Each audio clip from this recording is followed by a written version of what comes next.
বিষয় বলবো এবং প্রথমে আমি যেহেতু কিছুটা র্যাপচার সংক্রান্ত বিষয় এবং এই র্যাপচারের জন্য যে প্রস্তুতি, যে অপেক্ষা, সেই বিষয়ে সংক্ষিপ্ত আলোচনা করতে চাই। আর আমি প্রথম থিসসলুনিকে 4 অধ্যায় থেকে আমি পাঠ করতে চাই। প্রথম থিসসলুনিকে 4 অধ্যায় আমরা যদি 14 পদ থেকে 18 পদ পড়ি তাহলে আমার মনে হয় ভালো হবে। কেননা আমরা যখন বিশ্বাস করি যে যিশু মরিয়াছেন এবং উঠিয়াছেন, তখন জানি ঈশ্বর যিশু দ্বারা নিদ্রাগত লোকদিগকেও সেই রূপে তাহার সহিত আনায়ন করিবেন।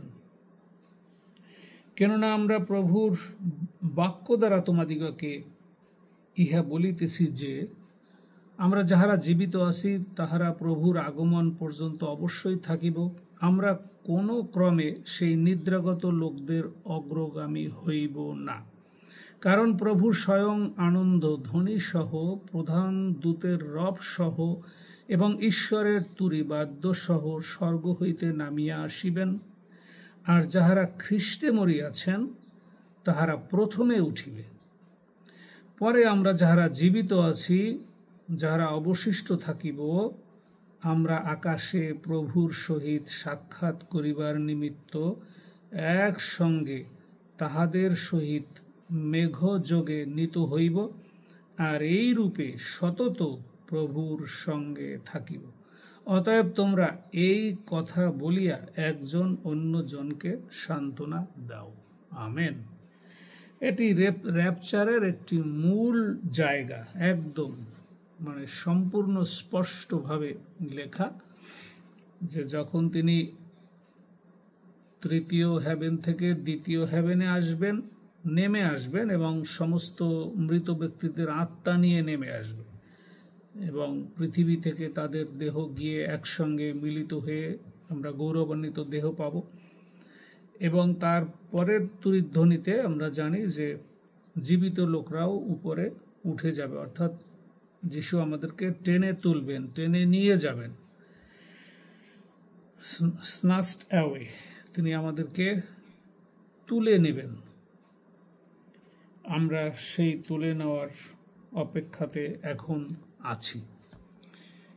এবারে আমি পর্যালোচনার জন্য এই যে র্যাপচারের যে অপেক্ষা, বিশেষ করে সেই অপেক্ষার সম্বন্ধে কয়েকটি বিষয় বলবো এবং সেই পরিবেশ কীরকম হবে সে বিষয়টি আলোচনা করতে গিয়ে পুরাতন নিয়মে যাচ্ছি। আদি পুস্তকের 7 অধ্যায়। আদি পুস্তকের 7 অধ্যায় আমরা পাব জল প্লাবনের বিষয়টি পাব।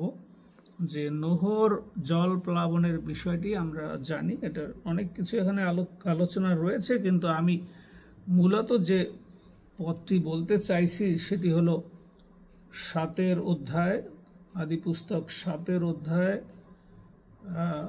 4 থেকে 7 পদ যদি আমরা একটু পড়ি।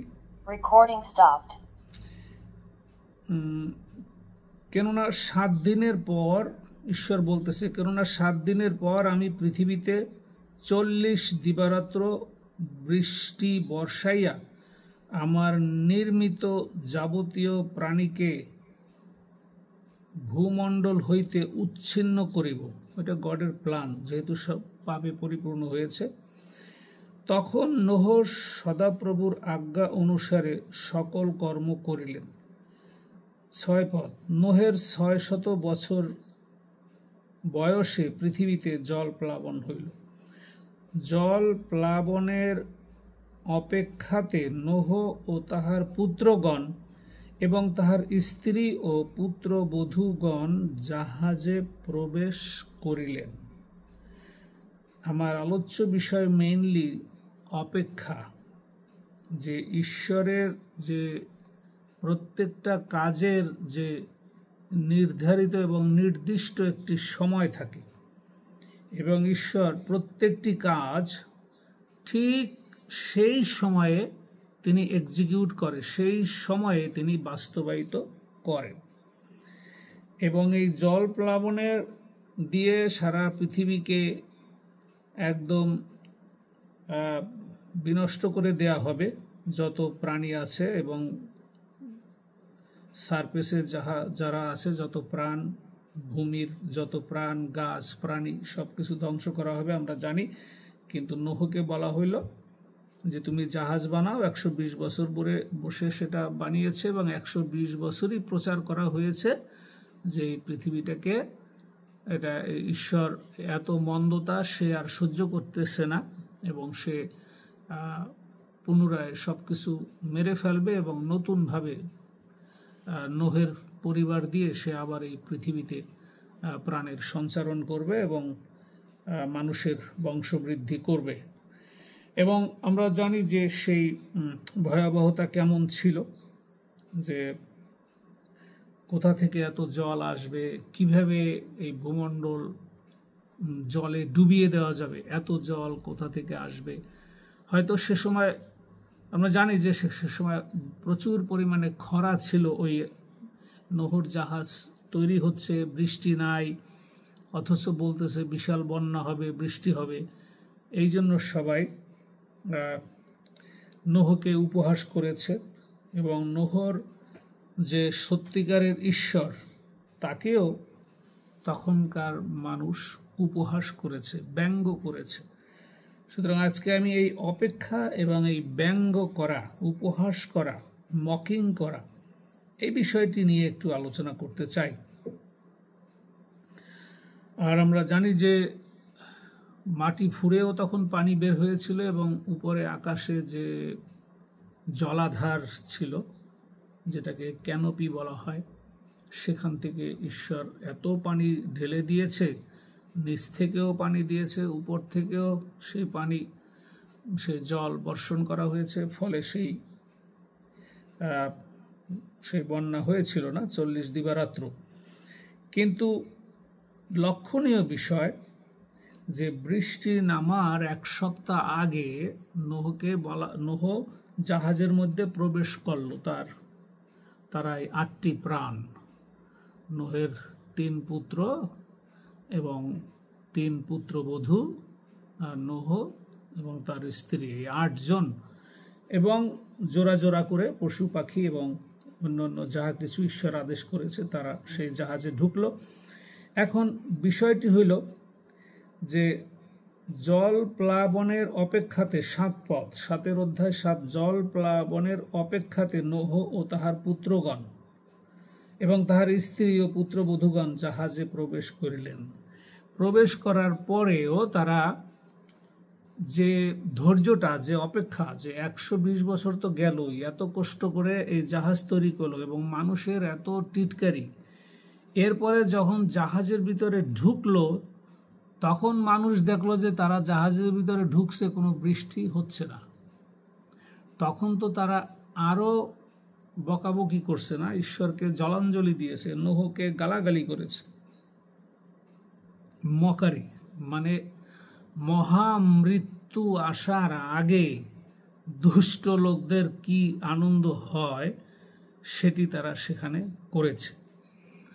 এমনকি নোহ ভিতরে ঢুকে বসে আছে যে প্রভু তো এতদিন সে অপেক্ষা করছে, আজকে জাহাজ বানানো হয়ে গেছে, জাহাজেও ঢুকলাম, আর ঈশ্বর বাহির থেকে জাহাজের দরজাও বন্ধ করে দিল, সে নৌকার দরজা সে বন্ধ করে দিল। এখন আরো 1 সপ্তাহ অপেক্ষা করতে হবে, কিন্তু কোন ক্ষণে বৃষ্টিটা নামবে সেই অপেক্ষাতে কিন্তু নোহর পরিবারও ভিতরে অপেক্ষা করছিল যে প্রভু কখন সেই বৃষ্টি নামবে, 1 সপ্তাহ কখন শেষ হবে। বিশাল এক প্রতীক্ষা, অপেক্ষা। এই যে অপেক্ষার পরে মানে বিশাল বিপদ আসার আগের যে পরিবেশটা তৈরি হয়, আমি সেটি বুঝাবার চেষ্টা করছি। এবং তারা সেই অপেক্ষায় ছিল এবং একদম নির্ধারিত সময়ে আর অপেক্ষা করতে হয়নি, অবশ্যই সেই জল বা বৃষ্টি শুরু হয়ে গেল। কিন্তু এই বিপদের আগে ঈশ্বর তাদেরকে 1 সপ্তাহ আগেই তাদেরকে জাহাজের মধ্যে ঢুকিয়ে দিলেন। অর্থাৎ বিপদ, মহাবিপদ আসার আগে সবসময় ঈশ্বরের একটা নিয়ম, তার ধার্মিক ব্যক্তিদের, ধার্মিক সন্তানদের বা যিশু তার শিষ্যদের বিপদ আসার আগে তাদেরকে সেখান থেকে সরিয়ে নিবে। এটা ওনার একটা ধর্ম, এটা একটা কি বলা যায়, একটা প্যাটার্ন, এটা একটা প্যাটার্ন ঈশ্বরের। এবং ঠিক একইভাবে আমরা যদি আদি পুস্তক 19-এ যাই, 19-এর যদি আমরা 16 পদে যাই, সেখানে গিয়েও আমরা দেখব যে এই যে সদম এবং গমোরার ধ্বংসের বিষয়টির সময় কি হয়েছিল, আমরা সে ঘটনাও জানি। কিন্তু আমার আলোচনার বিষয় হলো যে কিভাবে ঈশ্বর মহাবিপদের আগে কি করেন উনি, সেই বিষয়টা আমি বলতে চাচ্ছি। এবং মহাবিপদের আগে কি কি দশা ঘটে, কি কি পরিস্থিতির সৃষ্টি হয়, এখানেও দেখব যে সেই 19 পদে, 19-এর 16 পদে, আদি পুস্তক 19-এর 16 পদে যদি যাই, কিন্তু তিনি ইতস্তত করিতে লাগিলেন, অর্থাৎ 15 থেকে যদি পড়ি, পরে প্রভাত হইলে সেই দূতেরা লোটকে সত্তর কহিলেন, উঠো, তোমার স্ত্রীকে ও এই যে কন্যা দুটি এখানে আছে ইহাদিগকে লইয়া যাও, পাছে তোমরা নগরের অপরাধে বিনষ্ট হও, বিনষ্ট যাতে না হয়। এবং 14 পদটা আমাদের আরও, আমি বিশেষ করে 14 পদের শেষে আমি পড়তে চাই যে লোটকে যখন দূতরা বলেছে তুমি এই নগর থেকে না বের হইলে আমি এই নগরকে বিনষ্ট করতে পারতেছি না, আমাদের হাতে সময় খুব কম, তুমি তাড়াতাড়ি এখানে বের হও। এবং লোটকে বলা হয়েছে তোমার আর কি কেউ আছে যাকে নিয়ে তুমি যাইতে পারো? বলছে হ্যাঁ, আমার ভাবি জামাতারা রয়েছে, তার দুটি মেয়ে যাদের সঙ্গে বিবাহ হবে তাদেরকে ঠিক করা হয়েছিল, তাদের কাছে যখন যাওয়া হইল,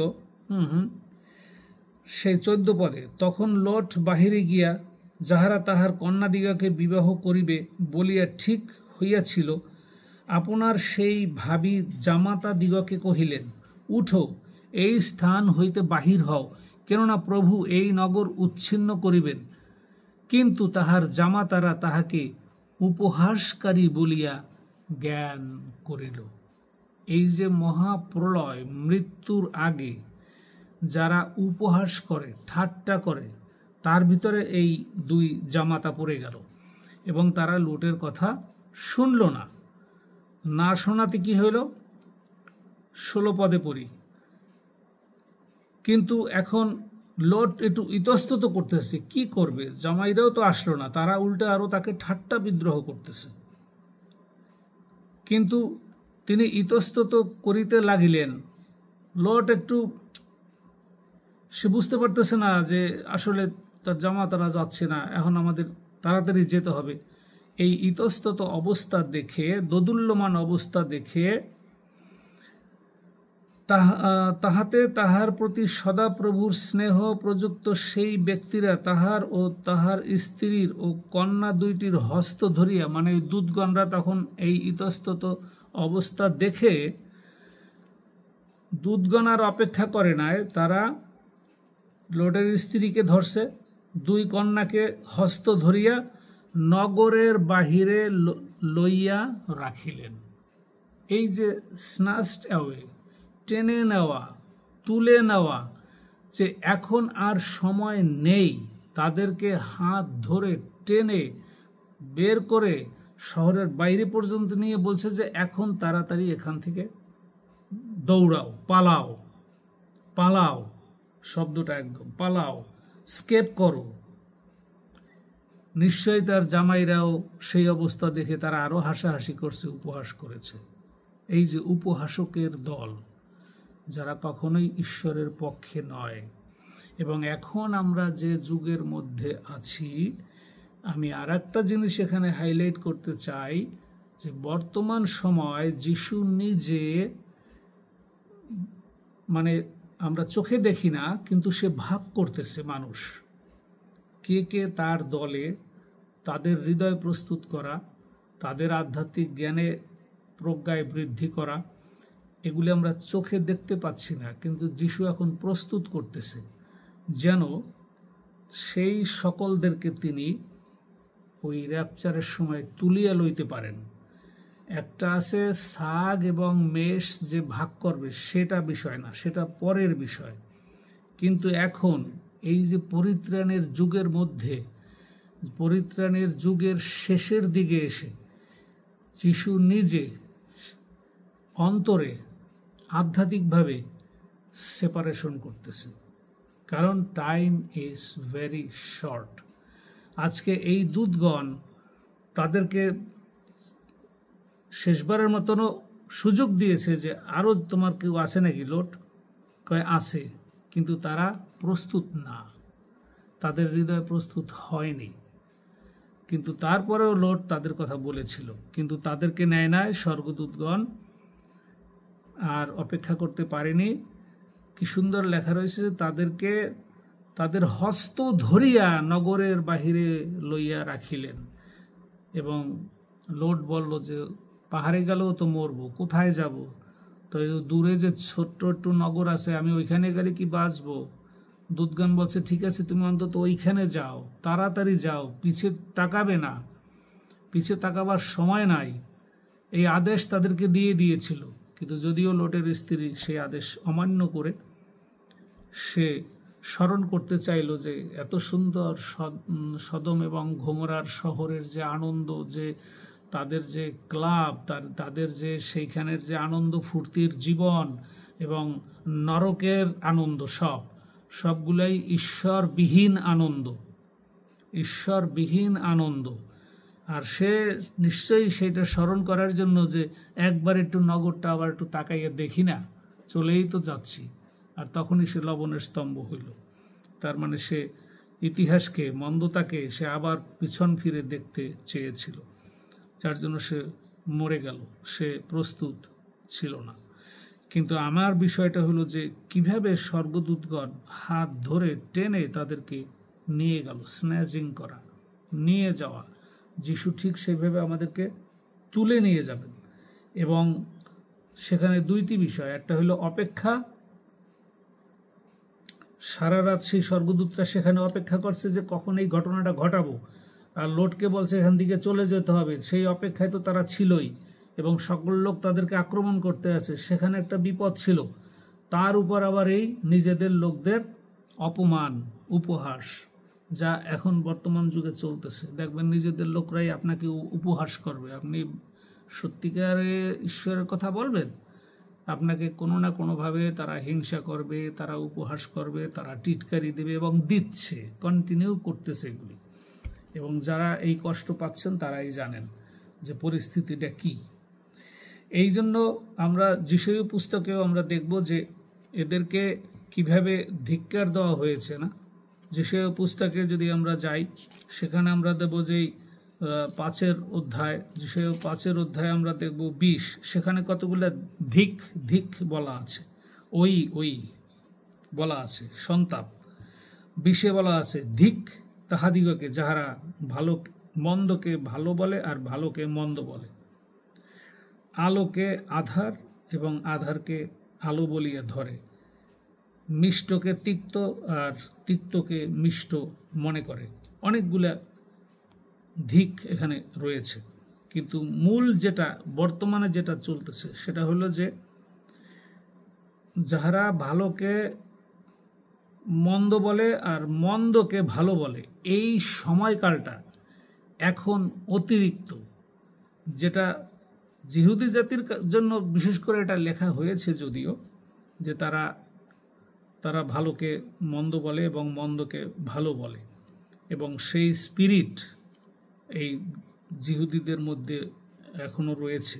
কিন্তু আজকে পরজাতির মধ্যে সারা পৃথিবীতে এই বাক্যটা বর্তমানে এই সময়কালটা বেশি চলছে, যে ভালোকে কেউ এখন আর ভালো বলতে চাচ্ছে না, এবং তারা সেটাকে বরংস আরও উপহাস করতেছে, ধিক্কার দিতেছে। হ্যাঁ, এই জন্য দেখবেন এমনকি যিশু যখন ওই তালিতা কুমিকে বলেছিল, বালিকাকে বলেছিল, আমরা যদি মার্ক লিখিত সুসমাচারে যাই 5:40 আমরা দেখব যে যিশু যখন তালিতা কুমিকে সেই সবাই বলেছে মেয়েটি মারা গেছে, এবং যিশু বলতেছে না, সে মারা যায়নি, সে ঘুমিয়ে আছে। তখন ওই পাশে যে লোকগুলি ছিল তারা কি বলছে? যিশুকে উপহাস করিল। তারা কিন্তু যিশুকে জানে যে তিনি আশ্চর্য কাজ করেন, মৃতকে বাঁচাইতে পারেন, বা তার অলৌকিক ক্ষমতা রয়েছে। তারপরেও যিশুকে সেখানে ঠাট্টা বিদ্রূপ করল, এবং এই বাংলাটাই লেখা রয়েছে, তারা যিশুকে উপহাস করিল। আর যিশু তালিতা কুমিকে কি অর্ডার দিল? বালিকা উঠো, মানে তালিতা কুমি, বালিকা তুমি উঠো। এই যে মৃতকে উঠিয়ে নিয়ে আসা, ওই র্যাপচারের ডাকেও কিন্তু এরকমই হবে, উঠো, ওই নাম ধরেই ডাকবে, তুমি বেরিয়ে আসো, উঠো, এইভাবে কিন্তু উঠিয়ে নিয়ে যাবে। কিন্তু এই র্যাপচারের আগ পর্যন্ত এখন যারা প্রকৃত যিশুর বাক্য নিয়ে কাজ করে, প্রকৃত সুসমাচার নিয়ে যারা কাজ করে, তারা কিন্তু এখন বিপদের মধ্যে আছে। কারণ তাদেরকেও উপহাস করা হচ্ছে যে এটা কোনোদিনও হবে না, মরা মানুষ উপরে উঠে যাবে, এগুলো যারা প্রচার করে ওটা আমরা বিশ্বাস করি না। এবং অনেক খ্রিস্টান ভাই বোনরা কোনোভাবেই এটা মেনে নিতে পারতেছে না, বিশ্বাসই করে না। তারা কয় ওটা আমাদের জানার দরকার নেই, ওটা আমাদের বোঝার দরকার নাই। এটা অত্যন্ত দুঃখজনক, অত্যন্ত দুঃখজনক। এবং যিশু যখন তালিতা কুমি, বালিকা উঠো, উঠো বলার সঙ্গে সঙ্গে কি হলো? বাংলাটি লেখা রয়েছে তৎক্ষণাৎ বালিকাটি উঠল। এই যে তৎক্ষণাৎ, ইনস্ট্যান্ট, এই মিরাকেলটাকেও অপব্যাখ্যা দেয়া হচ্ছে। যিশুর বা ঈশ্বরের মিরাকেল হলো ইনস্ট্যান্ট, মানে বলার সঙ্গে সঙ্গে as it is, normal, natural হয়ে যাবে। মৃত ব্যক্তিটা উঠলো তো একদম সম্পূর্ণ জীবিত।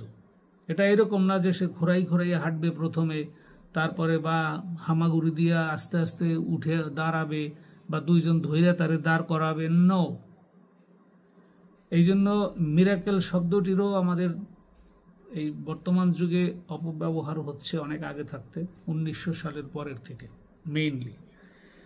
এই ইনস্ট্যান্ট যেটা, সেটা বুঝে না যে যিশু যে সুস্থ করেন বা মৃতকে যে উঠাবেন, একদম টোটালি 100% ন্যাচারাল হয়ে সে জীবিত হবে।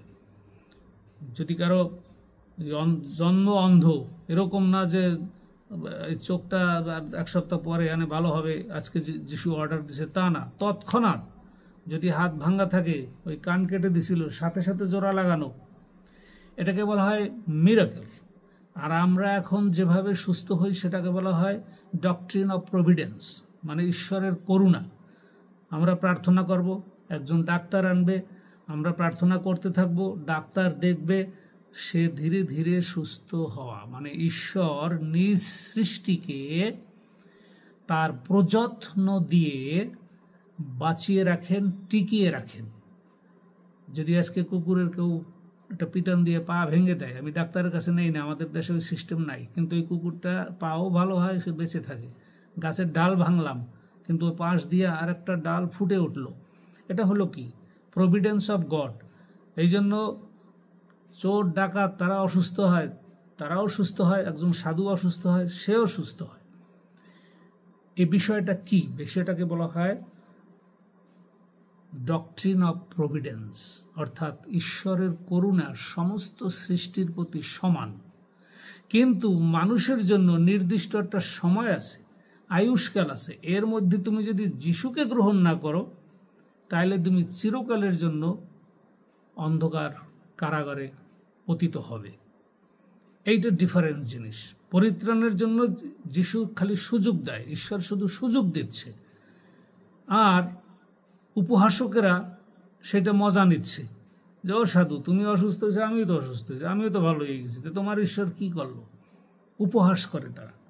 এই উপহাসকের দল এখন বৃদ্ধি পেয়েছে, বর্তমানে প্রচণ্ড পরিমাণে বেড়ে গেছে সমস্ত জায়গায়। এই জন্যই প্রেরিত পৌল বলছে যে দেখো, যেখানে ঈর্ষা এবং প্রতিযোগিতা থাকে সেখানে শুধুই দুষ্টতা। জাকবে বলছে না, সরি, জাকব বলছে, জাকবের পুস্তকে 3 অধ্যায় 16-তে। 4 অধ্যায় 7-এ জাকব সরাসরি বলছে যে তোমরা দিয়াবলের প্রতিরোধ করো। কিন্তু আমরা কেউ আজকাল কোনো প্রতিরোধ করি না, যত অন্যায় দেখি মুখ বুজে চুপ করে থাকে। এর ফলে উপহাসকরা আরো লাভ দিয়ে উঠতেছে। ঠিক আছে, এই জন্য জাকব বলছে যে এত ভীত হওয়ার তো কোনো দরকার নাই। বলছে তোমরা দিয়াবলের শয়তানের প্রতিরোধ করতে হবে, এবং যেখানে ঈর্ষা প্রতিযোগিতা থাকে সেখান থেকে তোমরা সরে আসো, কারণ সেখানে দুষ্টতা এবং সেখানে ধ্বংস আসবেই। যেমন আজকাল আমাদের অনেক মণ্ডলীর মধ্যে শুধুমাত্র ঈর্ষা প্রতিযোগিতার কারণেই শেষ। ইলেকশন আসলে প্রতিযোগিতা, অন্য কারণে প্রতিযোগিতা, কে দান বেশি দিল কে কম দিল সেইটার প্রতিযোগিতা, পোশাকের প্রতিযোগিতা, নানাভাবে এই মন্দতাটাই সেখানে বেশি প্রকাশ পাচ্ছে। এবং এই শয়তানের যে কাজ, এই কাজের প্রতিরোধ কেউ করে না, সবাই যার যার মতন সরে পড়ছে। এটি একটি সমস্যা আমাদের বর্তমান সমাজে। এখন আমরা জানি যে তিমোথিওতে সেই উপহাস সম্বন্ধে এবং অপেক্ষা উপহাস, এই দুটি বিষয় বড় বড় সাংঘাতিক বিষয়। এবং জাকব 4 অধ্যায়, আমি কথাটা একটু পাঠই করি, 4 অধ্যায় 7 পদ, অতএব তোমরা ঈশ্বরের বশীভূত হও। কিন্তু আমি ঈশ্বরের বশীভূত হইলাম, আমি ঈশ্বরের পক্ষে থাকলাম, কিন্তু একটা দায়িত্ব আছে, কিন্তু দিয়াবলের বা শয়তানের প্রতিরোধ করো, তাহাতে সে তোমাদের হইতে পলায়ন করিবে। আরো সুন্দর সুন্দর কথা এখানে লেখা রয়েছে। কারণ শয়তান যদি সবসময় পাশ দিয়ে ঘুরঘুর করে, আমরা যদি প্রতিরোধ কোনোভাবেই করতে পারলাম না, তাহলে তো আমাদের ভিতরে বোঝা যায় যে সে, আমরা কি বলা যায়, টিমিড, আমরা ভীতু, আমাদের ভিতর সেই বিশ্বাসের ভিত্তিপ্রস্তর শক্ত না, যার জন্য আমরা অন্যকে গেঁথে তুলতে পারি না, নিজের স্বার্থপরের মতন জীবনযাপন করি। এটা কিন্তু ঠিক হবে না, এটা কোনোভাবেই ঠিক না। আমরা প্রথম পিতরে যদি যাই,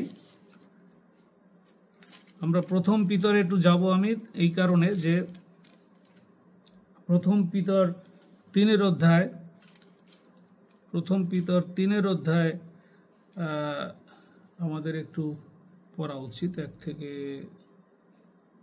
5, না,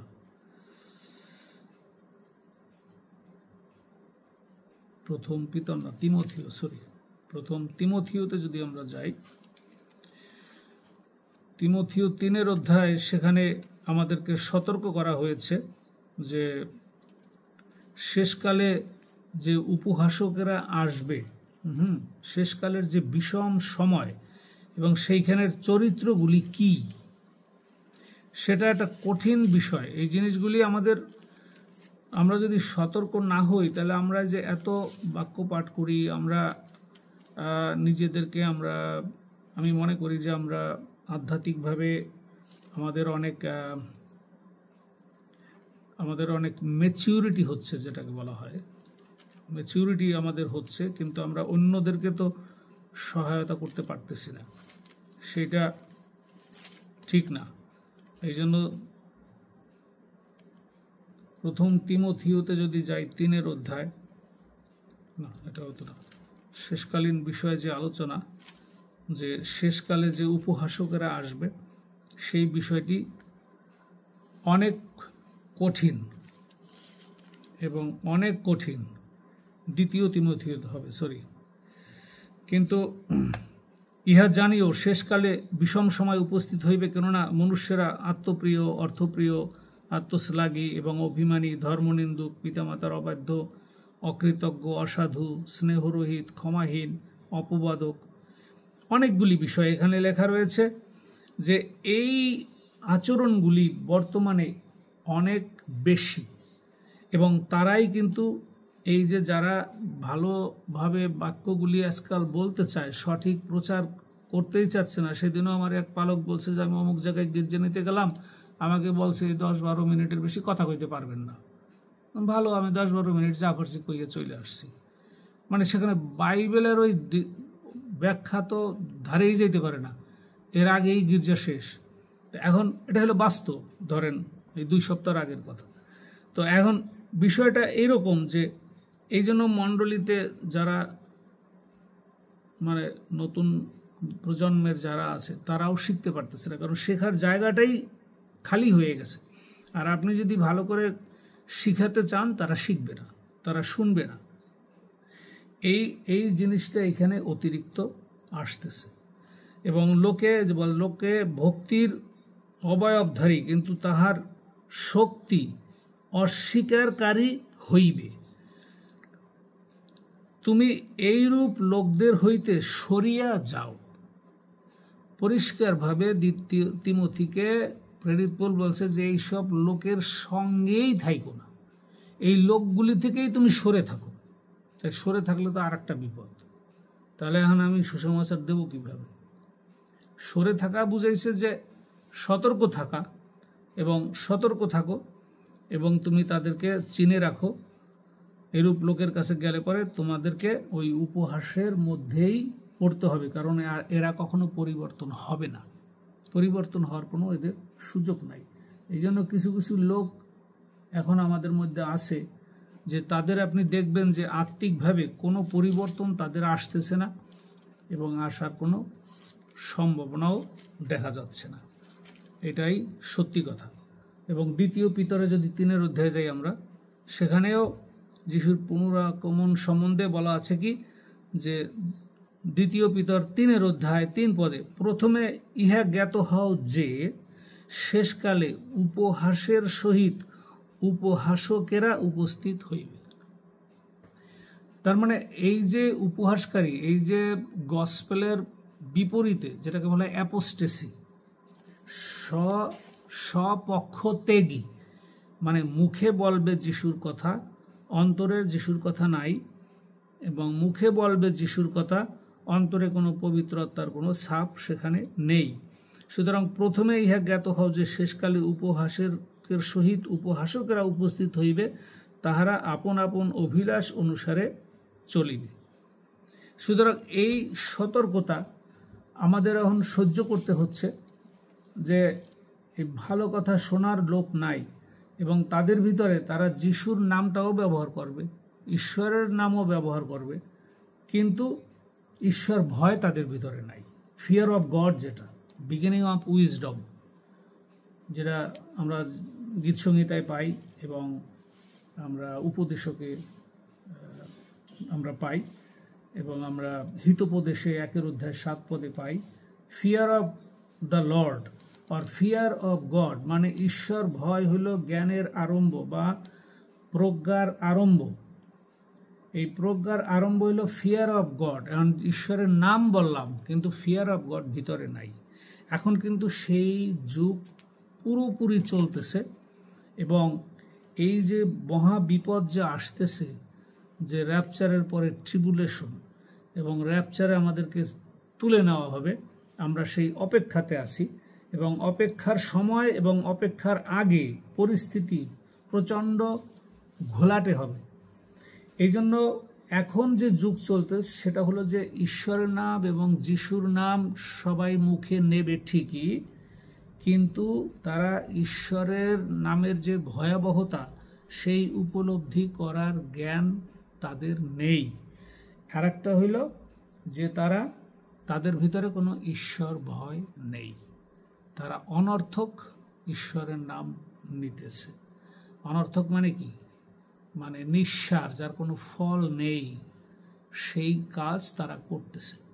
সুতরাং আমরা সতর্ক হওয়ার জন্য আমি এই অনুরোধ করব যে আমরাও কিন্তু সেই অপেক্ষাতে আছি যে কখন আমাদের র্যাপচার হবে। এই অপেক্ষার সময়ে আমাদের এই উপহাসকের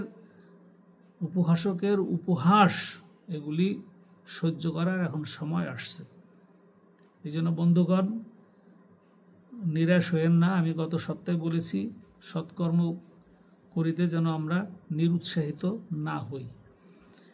আমি নিজে নিরুৎসাহিত হইতে যাচ্ছিলাম, এই জন্য এটা নিজেই আবার প্রচার করলাম যে না না না না, নিরুৎসাহিত হওয়া যাবে না, কোনোভাবেই ছাড় দেওয়া যাবে না। বিশ্বাসের দৃঢ় যে বিশ্বাসের বুকপাটা, সেটাকে দৃঢ় করে বিশ্বাসের উপর দাঁড়িয়ে থাকতে হবে। অবশ্যই র্যাপচার আসবে, অবশ্যই শেষ সময় চলে আসছে। আমরা এখন অপেক্ষাতে আছি, সেই বিশ্বাসে আমাদের বিশ্বাস দৃঢ় করতে হবে। এই প্রার্থনা এবং আহ্বান জানিয়ে আমি আজকের জন্য শেষ করছি। God bless you all. Amen.